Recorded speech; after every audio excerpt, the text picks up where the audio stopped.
Good morning. Good morning. All right. Listen, I think I'm glad to see you all here. This is the process that we are undertaking starting today is a difficult process. It's a difficult process because we who come from India or Indian subcontinent and settle in a different country, we bring a living culture with us. Even though we try to integrate into new society,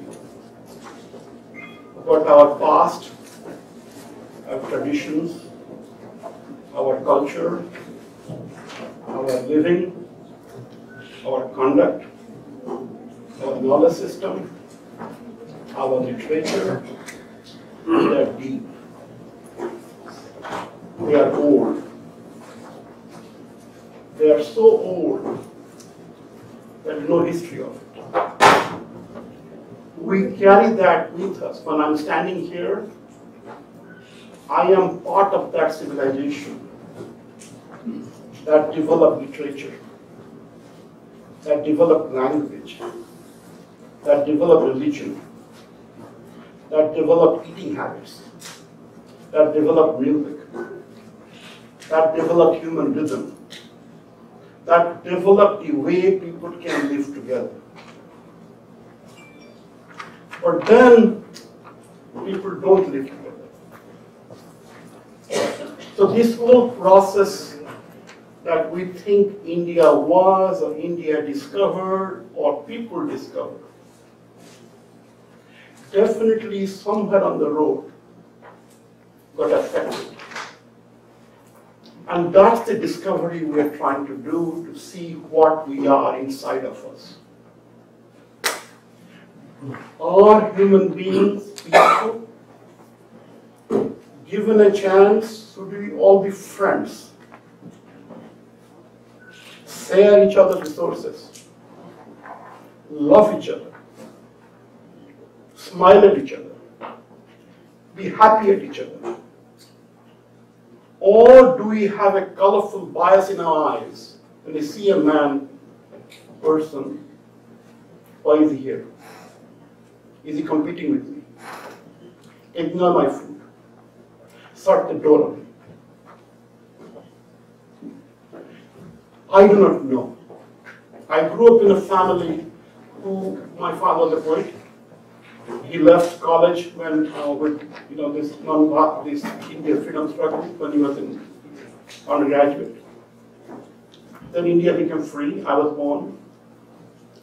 Now, the home was a place of poetry, literature. People would assemble. They would think about the country, but they would also think about literature.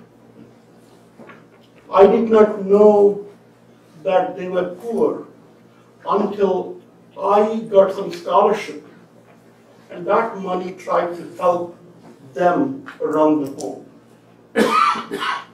This is India's story. India lives in this kind of wisecracks, fun, literary gems, but the poet may not have a food on his table. It was not all the way like that. Definitely the things were much different in the past. Otherwise, India would not produce the literature it has produced.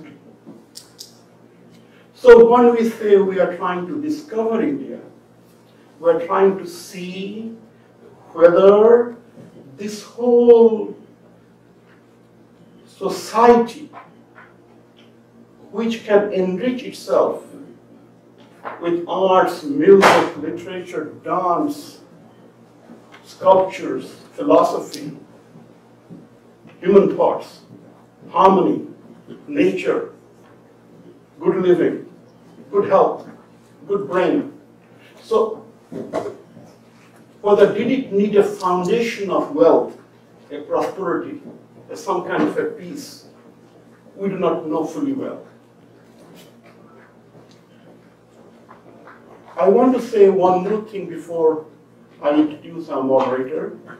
My whole this discovery process, these people I talked about, these poets and so on, I did see gradually they seem to be disillusioned. They seem to think that things are not working for them. I was influenced that you must make a living for yourself. Don't be a free bird as they are. So I became a scientist, learned my trade, tried to make a living, sustain myself. Then came my children here in this country. And people asked, who are you?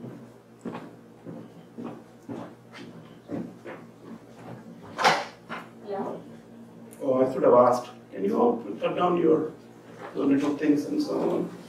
I want to be too serious and so on. Again, I'm not really preaching anything. I'm just trying to say my own discovery. Okay, all right. So then what happened was in 1999, there was a big cyclone in India. And that I went to do relief work in that cyclone. And when I was doing relief work, it was like interior, there are no roads, you have to go inside, sometimes boats. And you go and occasionally, so my routine was, I'll go very early. So about 2 o'clock in the afternoon, we'll take a break. A lot of orphans in every village. So I will assemble the orphans and the people who are there, will cook some fresh food, and I'll give them.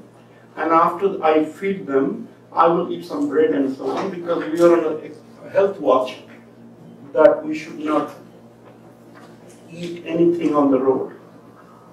So one of the situations in a village, this is happening. This man who had lost 17 of his family members, and they told me he had not eaten for 21 days. And I'm giving him food. And he tells me back, have you eaten? That is where I found the humanity in India. By this 99, I'm 50-year-old by that time. So to find humanity in man is not easy. I don't know where India discovered the humanity. We each have to discover in our process whether we are initially a human. Is our humanity that champions? Or your survival trumps our humanity?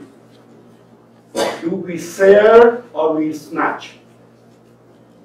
Do we live together or do we kill? Do we occupy or we bless? Is there a plant there to give us food and we enjoy the harmony of nature? Or a plant is there for us to go and pluck food and destroy it? What is the planet we want? So this is what discovery is. We have that today. We are doing the Indus. We have some Indus people here today. Some Indus artifacts are there. Indus slides will be done. And so we made this thing called India Discovery Center. So through this process, we will try to have this path forward. Now, if people want to join us, that's the volunteer form. You can sign up. It's a very modest effort. This path is big, dense, difficult. But the only qualification we need is that you have a desire to discover yourself. Is man initially a human? Or man is there to pounce another man? What is it? Does India discover that yes, man can jump another man and then say, hey, look, don't jump? Or India declared, no, you are a peaceful man to start with. The rest is being taught to you. In that process, I want to recite a little poem. We also did a poets group, and our next moderator will be a poet of our friend, Sajid, who is a Bangladeshi poet. And in the celebration of poetry and so on, I have a little poem here, which is written by a friend from Concord. You know him. Ralph Emerson. So Emerson writes about Brahma. This is about 1840. Okay? And this kind of thoughtfully summarizes what India may be, what we are after. Titled Brahma. If the red slayer think he slays, or if the slain think he is slain, they know not well the subtle ways I keep and pass and turn again. Far or further to me is near. Shadow and sunlight are the same.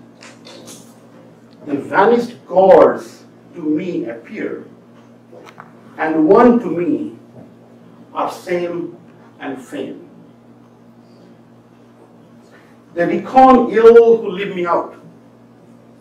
When me they fly on the wings, I am the doubter and the doubt. I am the hymn the Brahmin sings. The strong gods pine for my abode, and pine in vain the sacred seven. But thou, meek lover of the good, find me and turn thy back on heaven. The question is, does heaven exist? Did India discover it? So I introduce you, my friend, Sajid, whom I've known for 30 years now, poet, comes from a distinguished background of people, freedom fighters in Bangladesh, liberty, people who fought for humanity and the women's rights. His mother was a poet. Sajid has been a teacher, an educator, has a champion of alternate energy around here. Most fundamental qualification that he brings to the table is humanity. So, celebration of humanity, I present to you Sajid Khan. Thank you, Vijay. You're always so generous. Thank you. And I think that I could say so much more than the time permits here, so I hope that that's understood. And once again, welcome and good morning. One of the main teachings of the Upanishad, to me, is that the individual self and the universal self are one and the same. There's no contradiction. In our self-discovery of ourselves as an individual human being, we also discover all beings. What we discover is that each individual self essentially is a part and manifestation of the whole universal self. This is something that we let us emphasize more. It is the same very spirit that Plato advised, know thyself. Baul Rupchand on the streets of Bengal sang, self, first go take hold of that self. In that self, you will see the likeness of the light of 10 million moons. The seminar on Indus civilization presented by India Discovery Center is dedicated to the exploration, discovery, and rediscovery of the self, individually and collectively. That self, several thousand years later, and living in the other side of the world, that we too are part of. Discovery of India and discovery of the Indus civilization is our self-discovery as well. And within the scope of the seminar, we will do that by addressing several aspects: archaeological, historical, geographical, artistic, cultural, linguistic, literary, philosophical, religious, scientific, technological, economic, and political, which are parts of that mosaic of that civilization. We know well that each of these aspects is so vast that no one seminar or even several seminars could cover it completely. The goal here is to explore these aspects, some aspects of those aspects, to offer a comprehensive sense of the vast, fascinating, ingenious, and indeed glorious chapter of Indian history that we know as the Indus civilization. To speak on these various aspects, we have amongst us some individuals who dedicated considerable amount of their time, energy, and talent to make this seminar an exciting and educational experience for all. I'm honored and delighted to serve as the moderator. The seminar is divided into 2 sessions with a lunch break. For session 1, the speakers are Dr. Richard Meadow, Swati Dave, Srapani Bandapadhyay, and Jaspal Singh. I'll introduce them and their topics individually, preceding their lecture. Our first speaker is also our chief guest, is Dr. Richard Meadow. Dr. Richard Meadow is a senior lecturer on anthropology and director of the Zooarchaeology Laboratory of the Peabody Museum. He has been carrying out research and teaching archaeology and zooarchaeology at Harvard University since 1986. He began working at Harappa in 1987 and has served as co-director of the Harappa Archaeological Research Project since 1992. My pleasure to introduce Dr. Richard Meadow. Thank you very much for the invitation, and thank you very much for the invitation to address you here today. I am a scholar of archaeology, which means that I have a view on archaeology which is probably different than the person who is not a scholar of archaeology. So you'll have to bear with me, and you should feel free to ask me questions at any time if you have, if I don't make it clear what I'm trying to say. I have done archaeology in South Asia. The first time I visited South Asia was in 1973, so it's been a long time. And I've always appreciated the hospitality of the individuals whom I met in South Asia, and it's been a great joy to me for most of my life. The topic for today is the Indus civilization of northwestern South Asia. And I put together some images, and some of these I will probably go through without even stopping at them. Other ones I will basically linger on to make various points.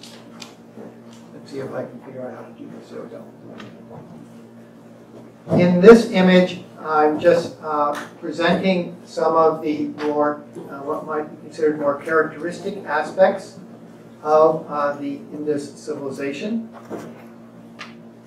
You have on the left side, you have images of 2 of the major sites of this civilization, Harappa and on the top left, and Mohenjo-daro on the lower left.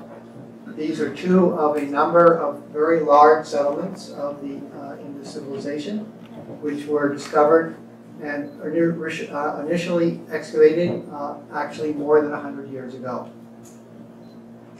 Work continues at both sites to some degree, but especially at Harappa, where, as noted, I have been working since actually 1987.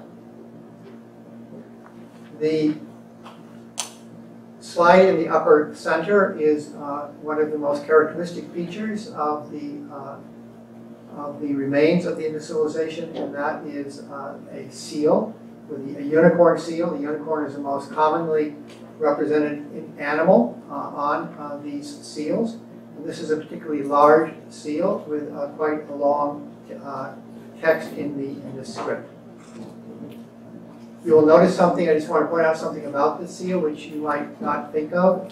And that is, if you look at the unicorn, you can see that it doesn't really look like a real animal even in the body, because the body is stretched out. It's stretched out to fit into the area needed in order to accommodate the script above it. And so you see the Indus seal makers were very cognizant of basically fitting material into a particularly confined space.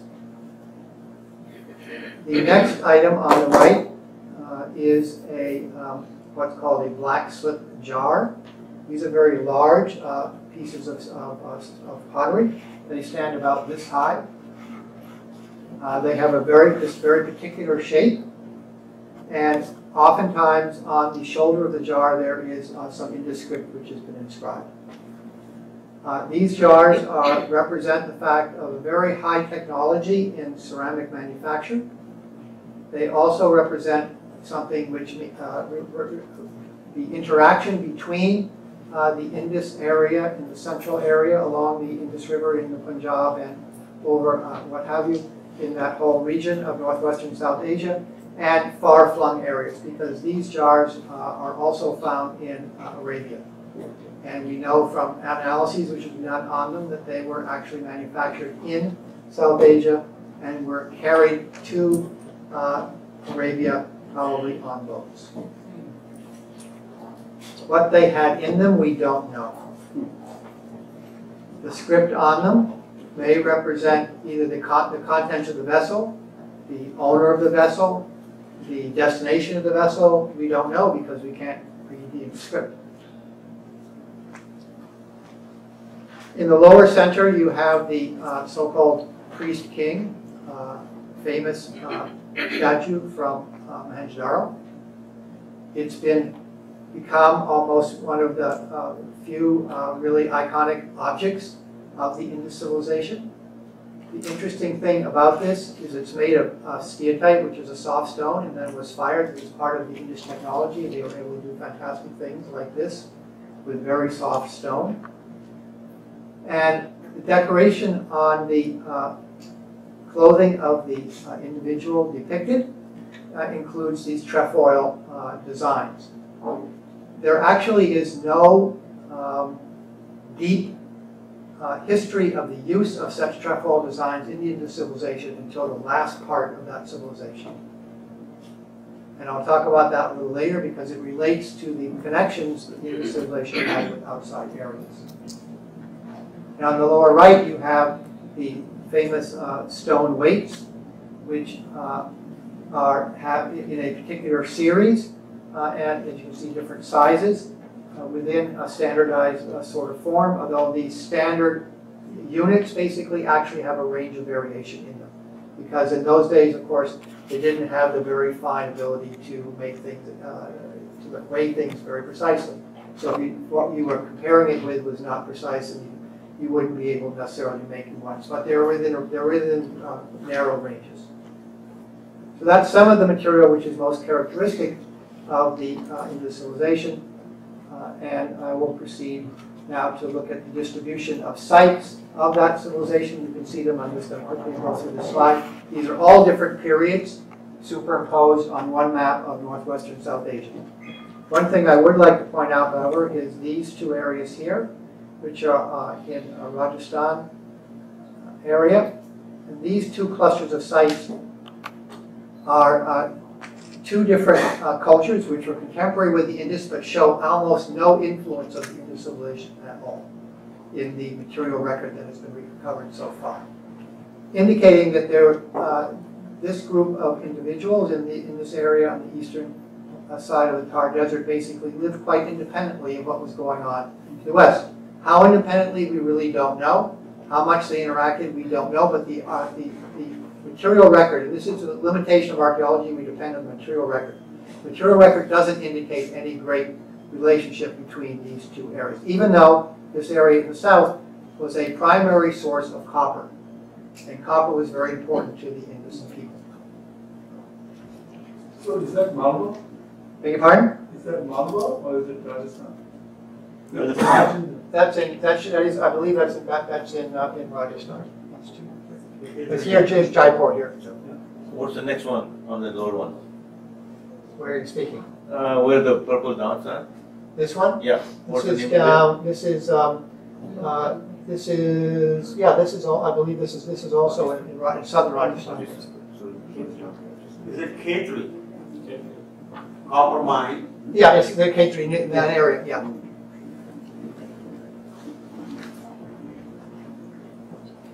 One could presume that the people who were in that area were involved in extracting copper, but there, as I say, there isn't any evidence to date in the archaeological record that they basically took up any of the Indus characteristics, which is quite different in the other areas which did take up Indus characteristics.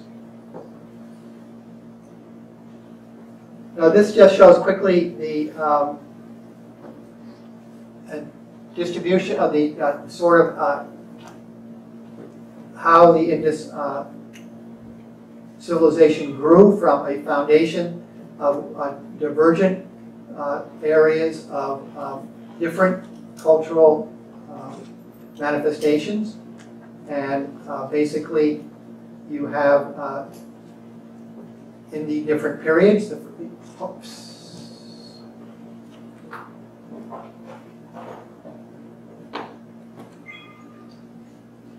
PowerPoint not responding. Want me to restart the program or wait for it to respond?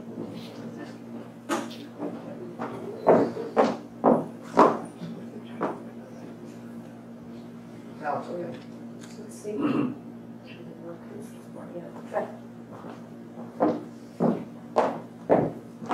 So what we have here, we have the earlier period here where you have, this is in the 4th millennium BC, where you have the development of different regional cultures, which were had developed out of a substrate of hunter-gatherer populations who lived in those areas originally. And they basically started to, probably in connection with one another because there's evidence of trade between these different areas at that time, develop settled communities and used agriculture and animal husbandry in order to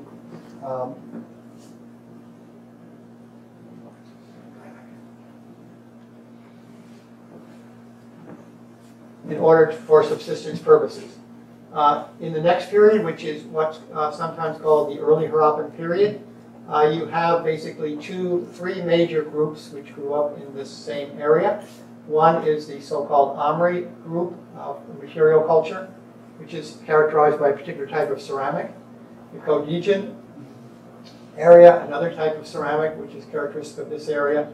And the Soti Siswal region, basically, which is another set of ceramic complexes, which is characteristic. Ceramic complexes are used as indicators of different technologies, different types of ceramics being made, and different decorations on those ceramics. And they're often used as a proxy for different populations which had greater connection internally than they did externally. Now, I'm going to quickly go through these images. This is a distribution of so-called early Harappan sites. And those are the three same groups that you see there, the blue, the Amri, the green, the Codigan, and the light green being the third one. I just had a senior moment here. The Soti Siswal material. Now we go to the Harappan period itself. This is the distribution of Harappan towns and villages. You can see it covers the same arc. The material culture has what I call a veneer of similarity across this whole region. But individually in the different regions, there are distinct individual regional variants of the situation. This is something to understand. It's not a uniform situation across this whole region. Underlying what, as I say, called a veneer of Harappan artifactual styles on top of making up in many areas a very low percentage of the material which is actually recovered from these sites. You have underneath that a lot of local traditions which are continuing. And so you have a phenomenon here where you basically, some people are buying into basically a Harappan worldview or material culture for whatever reason, which we don't know why, whether this was because to make them, whether they would consider themselves elites and therefore they bought into this, or whether it was for some other reason. We really don't have a good idea of why this may have happened, and a lot of people have different theories on it. But it's important to understand that there is a lot of variability across this region, even during this period when the Harappans covered a very large area. The Harappan material culture covered a very large area. And this is the distribution of the Harappan cities, including the major ones of Mohenjo-daro, Harappa, which are the two earliest ones excavated, Ganwariwala, which is in the Cholistan desert area and is never been excavated, Rakhigarhi, which is currently under excavation by Indian archaeologists, and the site of Dolavira in Kutch, basically, which was excavated in the 1990s and early 2000s by the Archaeological Survey of India. There are also maybe other sites which are basically not well known. There's one over here on the edge of in the Kutchi Plain on the edge of Balochistan, which has never been excavated. It's been visited by only 2 or 3 archaeologists, but it's a very large Harappan settlement. There's another one here and near to the Sakar Barrage, basically on the Indus, which is a site which has been excavated by the archaeologists from Kharpur, Shah Abdul Latif University Kharpur, for some years, which is also a very large site, although heavily destroyed by commercial activity. So there are other large sites than just the ones that you hear most about, Harappa and Mohenjo-daro. Now, it's important to understand the locations of these sites and the nature of the environment in which these sites are located. Here we see Mohenjo-daro. You can see it's actually situated in the Indus River floodplain. The Indus River, as we all know, is and much less so today than in the past, flooded on a very frequent basis. And you can see the changing nature of the river courses. Here you can see the Oxbow Lakes. Here's the river going like this, but these are the old beds of the river. And this is important because probably the Indus people did not make direct use of the Indus River itself, except maybe for transportation. They made use of the water that was in the Oxbow Lakes and back swamps of the river in order to carry out agriculture and for grazing their animals in those regions. So the direct use of the Indus is, for irrigation purposes is not very likely given the very, very dangerous nature of that particular river. If we go north to, and by the way, all these images are the same scale. If we go north, and the other thing you should see here is there are a couple of other sites which are located here on the Kodiji over here to the right, and there's another site here, and one here as well. So you see that there are very, very few sites of antiquity, which are earlier antiquity, which are located in this region. And keep in mind, ask yourself why that might be. Okay? We'll get back to it in a minute. Same situation at Harappa. You can see that Harappa there in the, and you can see this is the bed of the Ravi River is here. Harappa is now quite distant from the Ravi. But again, you have a similar situation of back swamps and oxbow lakes and what have you as a source of water for irrigation as necessary. And also, they're very useful for getting fishing. And so actually, there's a lot of fish bones which have been collected from Harappa. And there are all other small sites. You see a couple, 2 or 3 of them there. But again, think about, ask why there's so few sites. And I ask you to compare that with the situation at Rocky Berry area. Here you see there's masses of sites located in the same area. Okay, so one has to ask, and another area basically is the area of Cholistan. And that's this area here. Again, you can see masses of sites located in the same sort of area. And here you see different periods represented. The yellow being the Harappan, the green being the early Harappan, and the white being so-called, being an even earlier phase called the Hakra period. So I bring this slide up here and the one that follows just to emphasize the extraordinary force of the Indus River. This is the floods of 2010, which basically created a massive, at the Sakar Barrage, broke out north of Sakar Barrage and basically flooded a huge area. And as a result, you had this situation. And actually, these sites which you see here, these villages, are actually on top of archaeological sites. And that was a main feature of living in the floodplains of the Indus and of the Punjab, and is that people lived on high ground. Where they didn't live on high ground, they basically had to move to high ground when there were floods. And if you think about the situation in those two areas, the Harappa area and the Mohenjo area, one reason why there are very few sites is because you had constant flooding for thousands of years in that area. Small sites were destroyed completely. Large sites remained because they were too difficult for later agriculturalists to basically move. And also remember that especially in Punjab, you had the canal colonies being built. Huge areas were leveled and many sites were destroyed. That's in contrast to the situation in Cholistan and even in the area of Haryana and Punjab in India. And that is that you have much less destruction of archaeological sites in those areas.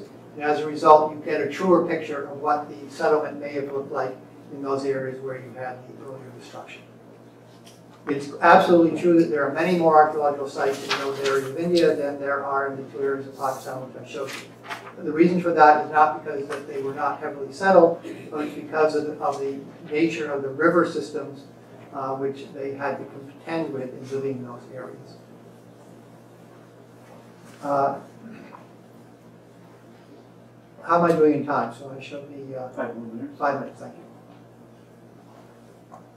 It's important as part of this to understand, of course, that, and you still see this in the region today, is the nature of the way that people grew crops and where they kept their animals. And this image basically is one which was taken from Walter Fairservice way back when he talked about this in 1967. And that is the basically traditional floodwater farming systems of the region, which still are used in Balochistan today. They're still used in Iranian Balochistan as well as in Pakistani Balochistan. They're also used in more marginal areas of the Indus system itself. And that is capturing water, flood water, as it comes from the hills, or capturing water and moving it from the back swamps and the oxbow lakes through very small irrigation channels into fields which had bunds across them to basically keep the water in them. So this small-scale agriculture was the foundation for, but with many people over a large area, was the foundation for the subsistence of the Indus civilization. Now, in other areas of these riverine areas and in other parts of the region, you also had areas in the Doabs in Punjab in the north, and in the areas which were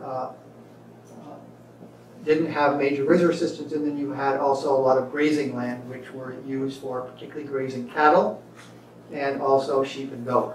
Okay.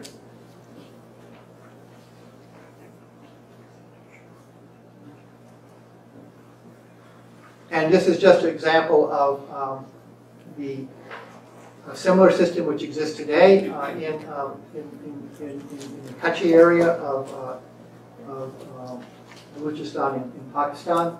This is the area of the site of Mehrgarh, which has the earliest evidence for agriculture in South Asia at the moment. It's located here. And this is basically this system of agricultural taking the water off of the Bolan River and basically through small barrages and basically redistributing it down through these field systems there.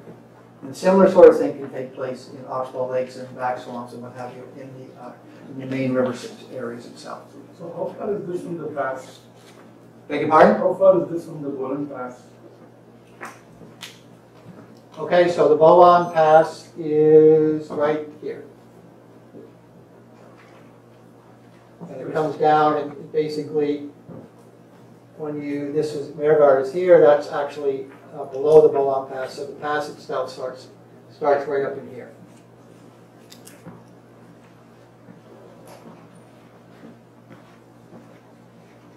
What is the scale? That's a good question. Basically, this is about 1 kilometer here, okay?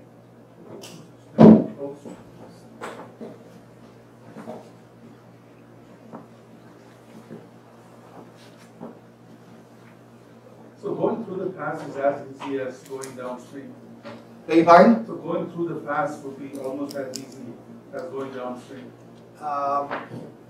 The pass was a major communication route, basically, up into the highlands, and as well as the source of. And actually, there was perennial water available in the Bolan Pass, so it's one of the largest. It's the largest one, basically, river system in this particular area, and as a result, was heavily utilized in the past, and as it is still today.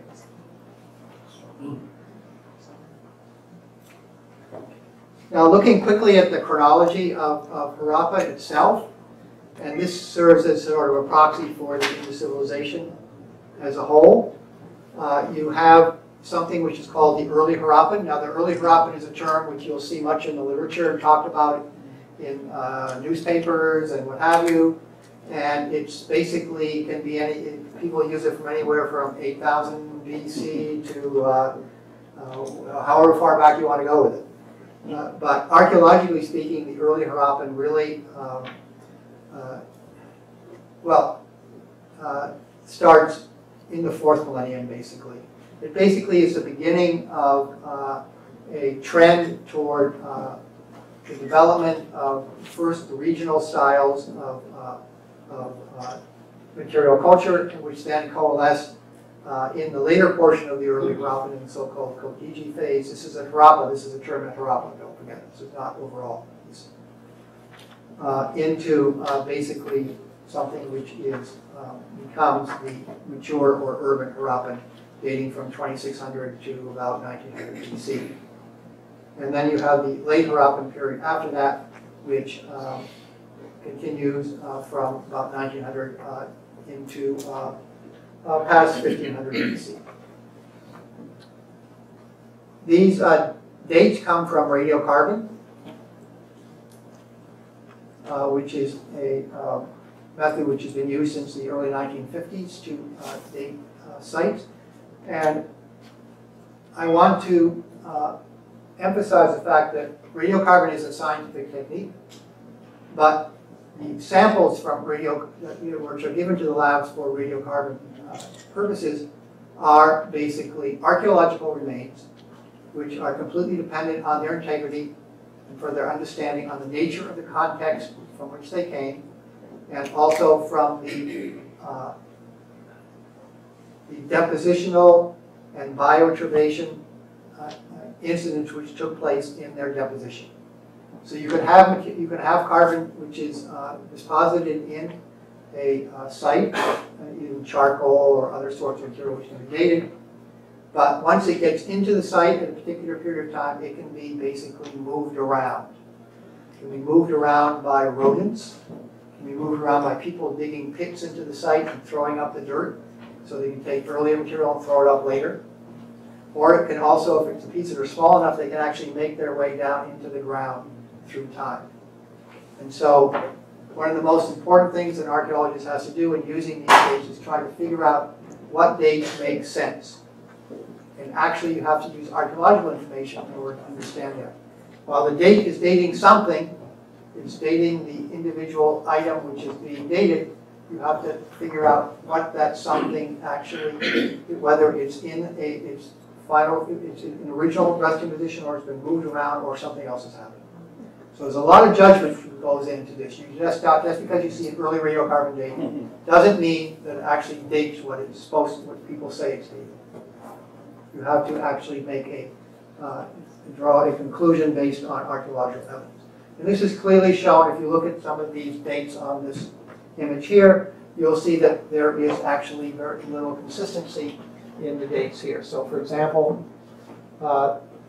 here's a date which basically ranges between 3900 and 3600. By the way, dates are probabilities, and they basically are given in ranges. So that's almost from 4000 to 3600, with maybe in the middle about 3700. Here's another one, similar one right here. These are basically from these areas here. But here's one here, which is in the same hearth. Here's a date of basically between 2900 and 2600. Okay, you're dealing with a period of 1,000 years later, coming in the same location as something which is dated 1,000 years earlier. Okay, that just gives you a really good idea of the difficulties that we face in dealing with radiocarbon dates. So take radiocarbon, you need to take, and the problem is you need lots of dates in order to get an idea of what's going on. And unfortunately, most sites in northwestern South Asia are very, very poorly dated. There may be a maximum of 4 or 5 or 6 dates, which is not enough to figure out messes like this, basically. Okay, so that's an important point I want to make to you, is just be critical of the way people use radiocarbon. So based on your this assessment, so how do you date it? Okay. How do you speculate? So first of all, you have to figure out why is this happening, okay? In fact, what you see here, a lot of stuff here, these are all rodent holes, okay? The rodents had a field day in this area. This is what it said, okay? They just went through there and disturbed everything. And as a result, we can be pretty sure that you're dealing with a lot of bioturbation through rodent use and also through insect activity and what have you. This is an ashy deposit, okay? Soft, it was not very hard, what have you. So even though we chose hearths, which we thought were really, really solid, they were really good context, you can see what happens even in them. So you have to figure out, what are you looking at? I mean, every date dates something, okay? So what do we look at? We sort of think that this probably, this dates of 3900, about 3700 might be pretty decent for the earliest time period of this, but it's not proved. I mean, we have an area, a different area of the site close by this, and it's confirmed by that sort of situation. So you dig different areas, and you basically see what works and what doesn't work. So it's a matter of judgment. It's not science, it's judgment. Could you please comment on recent studies? We have a Q&A at the end. Okay. Sorry. Hold it, yeah. Okay. So I'll just end basically with a summary statement here that the Indus civilization itself can be conceptualized as a cultural phenomenon of 500 to 700 years, varying in expression across time and space. Okay? The dates are about 2600 to 1900 BC. Most of what we know about the Indus civilization, with certain exceptions, comes from the last 300 years of that period. So most of the stuff from Mohenjo-Daro and most of the stuff that's published from Harappa up until our excavation basically dealt with the last part of the Indus period. And there was a long period of time before that in the development which is not well represented at most sites that have been excavated. This is because you have this huge amount of stuff in the later period overlying the stuff on the earlier period, so you can't dig as much of the earlier period. Okay? So, but that's important to understand, because the Indus civilization was not static, it changed through time.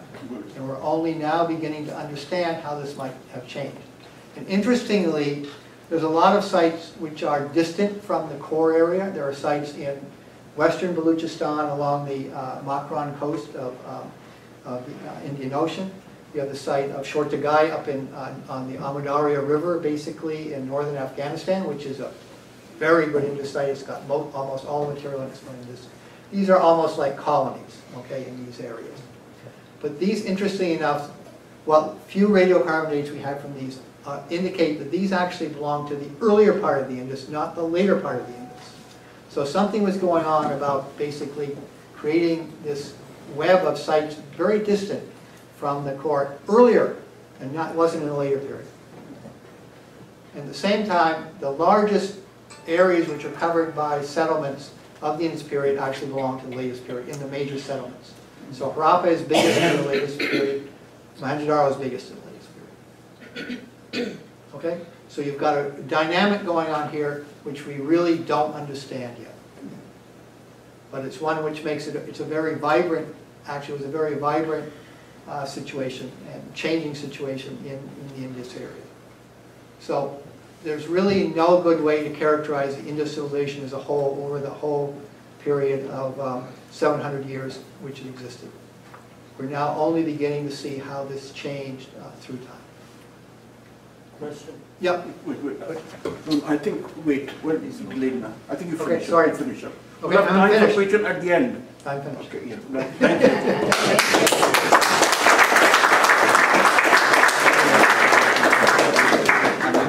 I'm sorry, I'm kind of stopping the questions because we have a special Q&A period. We have specially kept that. And when the people will be presenting, please don't, I think there were 20 minutes and we have 5 minutes Q&A after the talk. So hold your questions, don't interrupt. And then after the talk, have your questions. Then after 5 minutes each and so on, at 3:30 or so, we'll have a general Q&A where you can really discuss, because we have to understand it.